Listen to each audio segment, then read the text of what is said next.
Hi, everybody. Alan Arnett here with another podcast on the blog on alanarnett.com. It is Sunday, March 1st, 2026, and we're almost through with winter. But here in Colorado, it's what is it right now? It's 57 degrees, clear skies, no snow in the forecast. Oh my gosh. It's been a dry winter here in Colorado, but in the eastern US, it's been just terrible. So there you go. That's the weather forecast. I know that's what you tuned in for. Let's talk about Everest. Everest 2026 is right around the corner. The Icefall doctors have left Namche Bazaar on their way up to Everest Base Camp. They're going to do a little bit of training, and then they're going to have their puja, and then they're going to head into the Icefall around March 16th. So that's always an exciting time because we're going to watch them put the route in and figure out, what the best, safest route is, and then they're going to put the ladders in. I always like to look at the ladders and when they're going to go in. That kind of gives me a feeling for how the season's going to go. If I go back and I just publishing a blog today about the Icefall doctors, and I went back and looked up how many ladders have been in since 2009, and it's really ranged from like 17 up to a high of, let's see, it was 28 in 2013, but the last couple of years it's been under 10, like 23, it was 7, 24 was 5. Last year, supposedly it was 21. That's what I found, but I'm not sure I 100% believe that because it's been trending down, not up, over the last several years. Anyway, we'll see what it does this year. And also, it tends to get in somewhere between April 2nd and April 16th. April 16th is fairly late. It's typically the median is right around April 4th and 5th, something like that, April 6th. So that's in plenty of time for the climbers to get in and to begin their acclimatization techniques and, getting ready to go for the summit in the middle of May, a month later. But, these days, really times have changed in climbing Everest with respect to how long the expeditions go and how people are acclimatizing. It's become more and more popular for people to use the hypoxico tents, the altitude tents to simulate low oxygen environments at home for anywhere from 200 to 400 hours of sleeping in that tent before they leave for Nepal or Lhasa to go climb on the north side. And so they arrived at base camp, acclimatized somewhere around 17,000 feet. Some people say a little bit higher, but 17 is a good number. And then that eliminates at least one rotation through the ice fall. Again, most people will also acclimatize on a lesser peak, a trekking peak like Lobuche East or Island Peak or Mira Peak, something like that. And that'll also eliminate another rotation. So, these days, the average time has gone from being like 50 or 60 down to something like 28 days now. That's the average length of an expedition on Everest.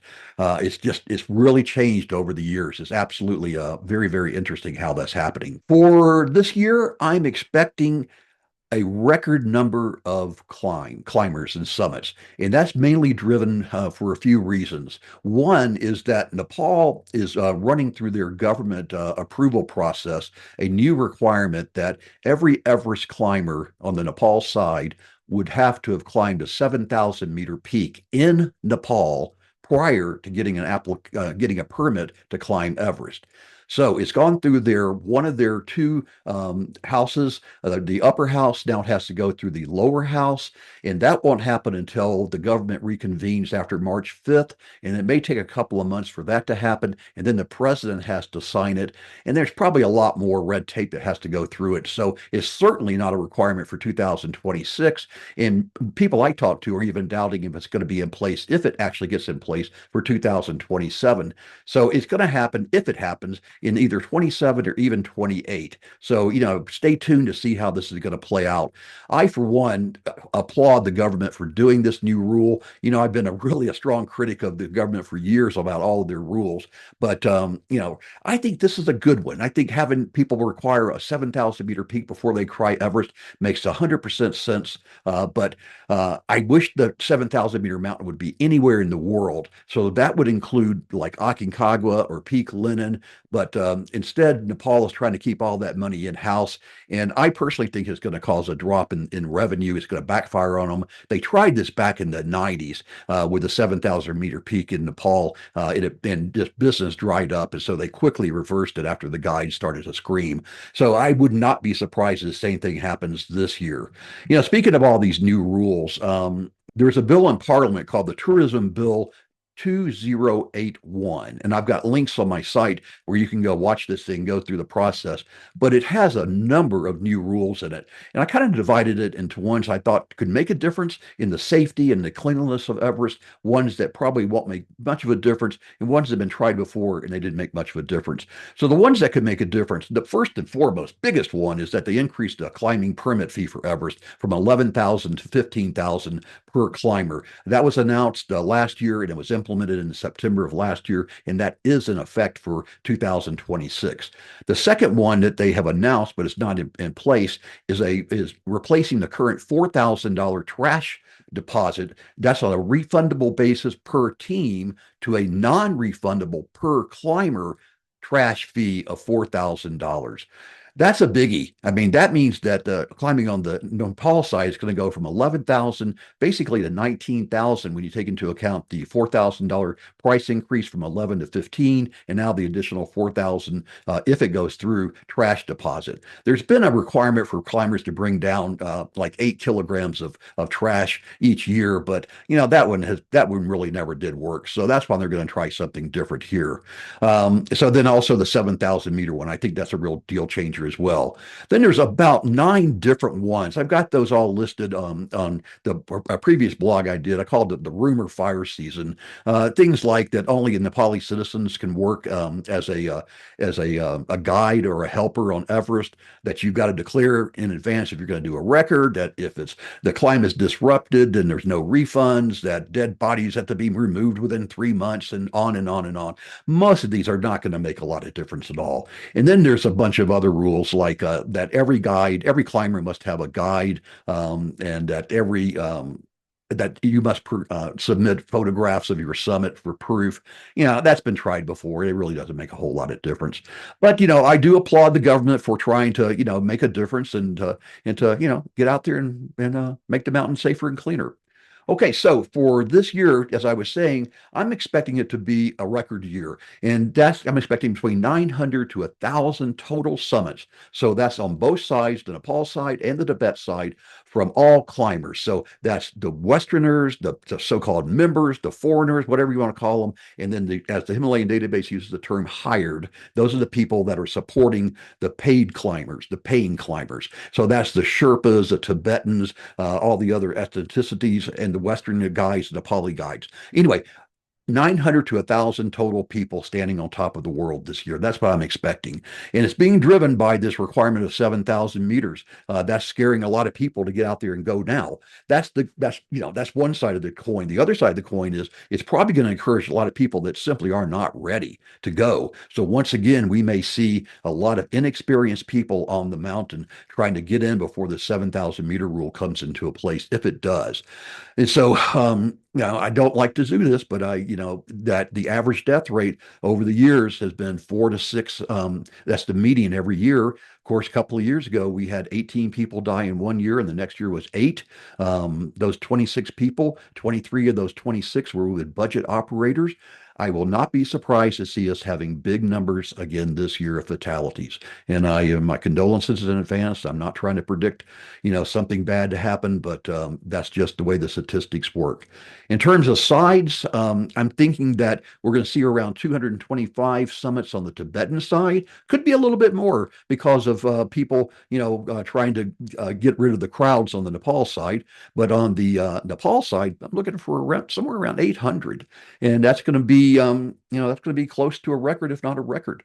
So we'll see what happens. In 2019, there were 877 total climbers, total summits, 877 in 2019, and we could just blow that away in 2026. So we'll keep our eye on it and watch what happens. Another rumor that was running around this year was, in addition to the 7,000 meter one, it's not a rumor, that's a fact, is that perhaps the north side is going to be closed.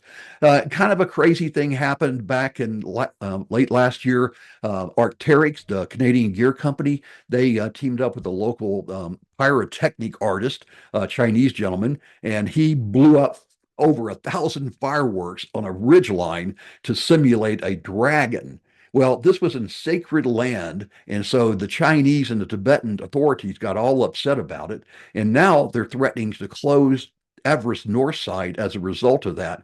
And that makes no sense to me whatsoever, because I don't know why you're going to punish Everest climbers, which had nothing at all to do with this fireworks display, in order to allegedly punish the people that did the fireworks. But anyway, that's the rumor out there. I've talked to multiple guides, and they all say they have not been officially informed. I've seen some press reports that contradict that, but I'm going to trust the guides that I talk to all the time, because they're the ones that really know what's going on.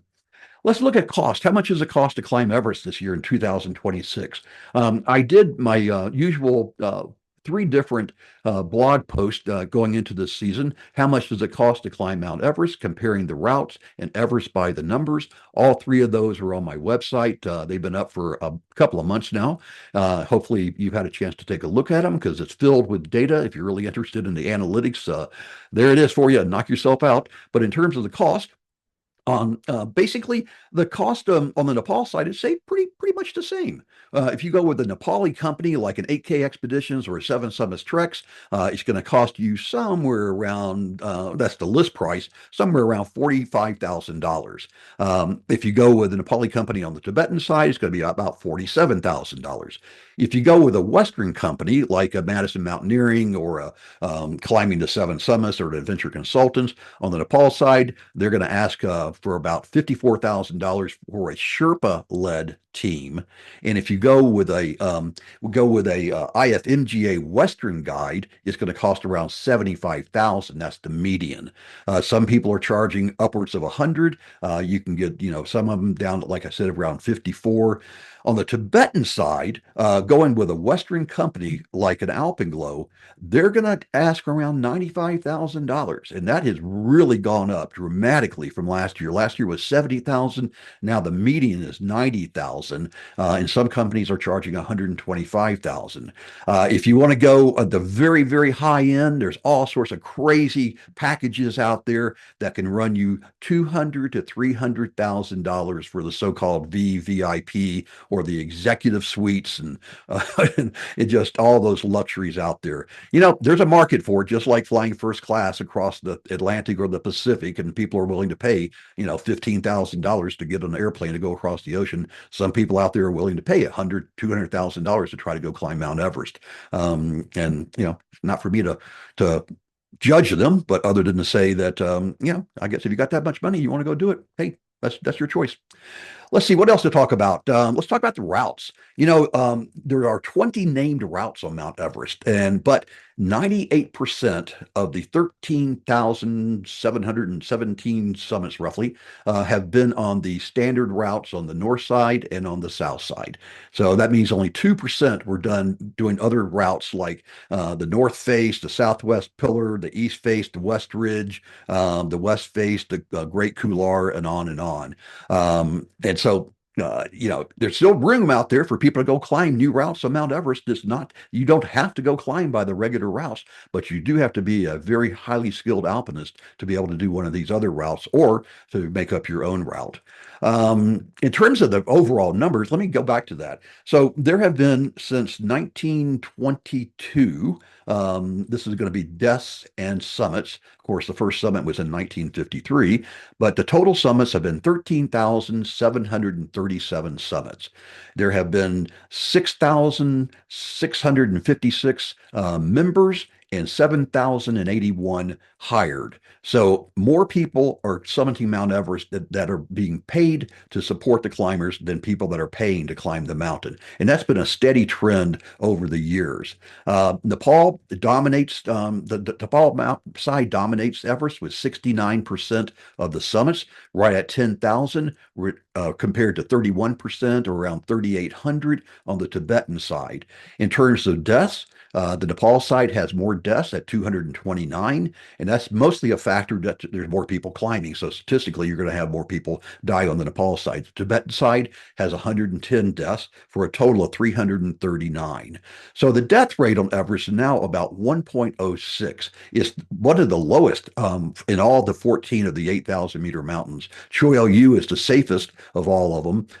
But Everest is relatively safe, but it has all the press. When one person dies, you hear all about it. If someone passes away on Manaslu or Choi Oyu, it doesn't even make the press, in the mainstream press anyway. A couple other statistics. Female climbers, women climbers are really taken off over the last several years. They now have 1,047 summits that continues to grow. Um, Repeat summits. There's been 1,284 Sherpas and 1,179 members that have had multiple summits, and that's responsible for 7,083 summits out of the 13,000. So it's a small club that keeps climbing this thing over and over again. You've got people like Kami Rita, the great Sherpa. He summited it for a record 32 times, and he's going to keep on going. And of course, Kitten Cool has the record for the non-summit most Sherpas at I believe it's 19. I think he's going for his 20th this year. So, icefall doctors are on their way. They're going to figure out how to get through the icefall. They'll be using drones extensively this year. They did it last year, and this year it's going to pick up even more. They're going to be using them to ferry ladders up the icefall, up to Camp 2, ropes and pickets and ice screws, all the gear it needs to fix the line into the mountain. They're also going to be using it to carry trash back down. We'll see, if they can one day use those drones, if they get enough lift capacity to maybe even rescue human beings, and we can reduce some of the helicopter rescues that have been going on. I just wrote an article for Climbing Magazine that went through all the details of why rescues are actually going up. I spoke with Global Rescue, their CEO, and some other people in background for this article, and Global Rescue had a record year last year for the number of rescues that they did across the Himalayas and on Everest itself.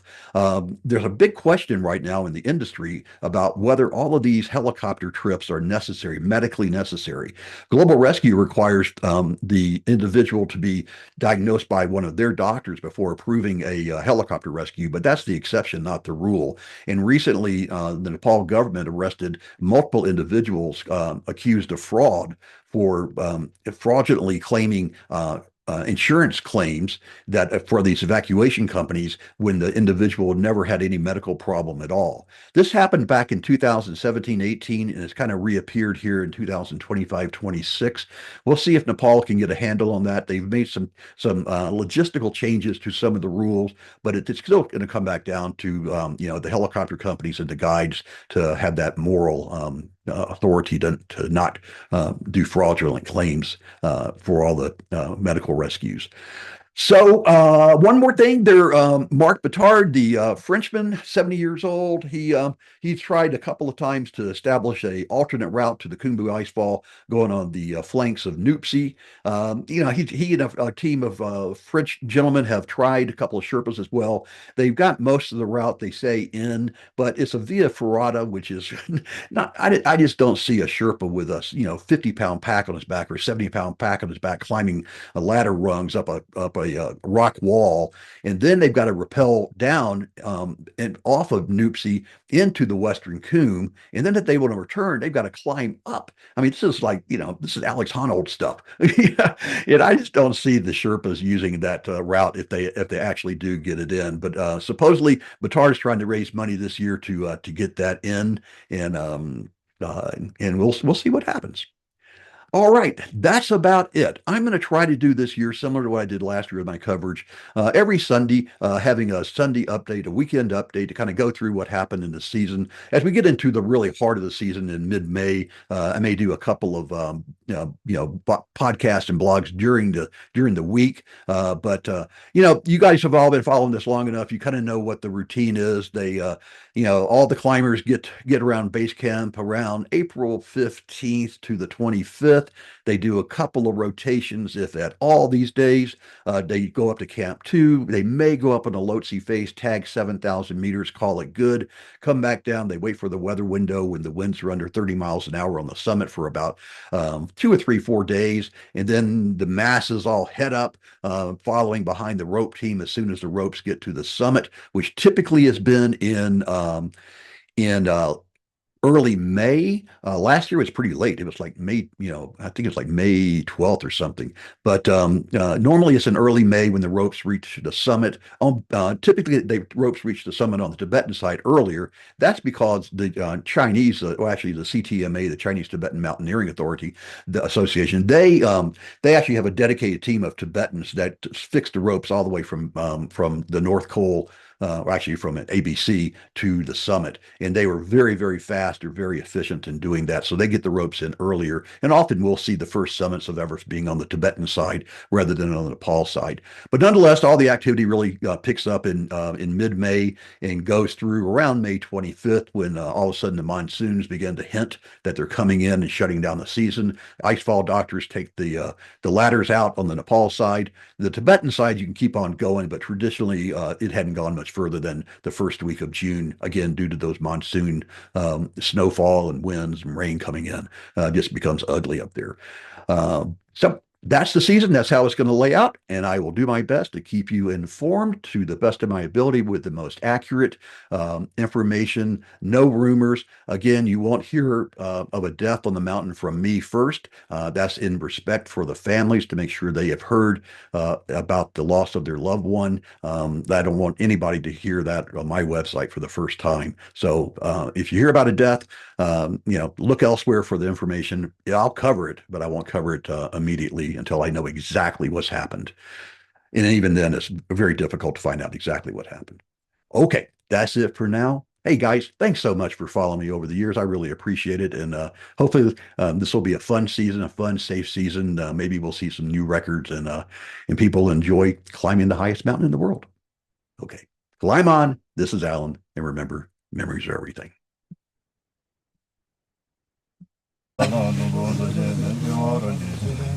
Everybody, Alan Arnett here on Wednesday, May. The podcast on AlanArnett.com is sponsored by Summit Coach, helping aspiring climbers worldwide to reach their dreams.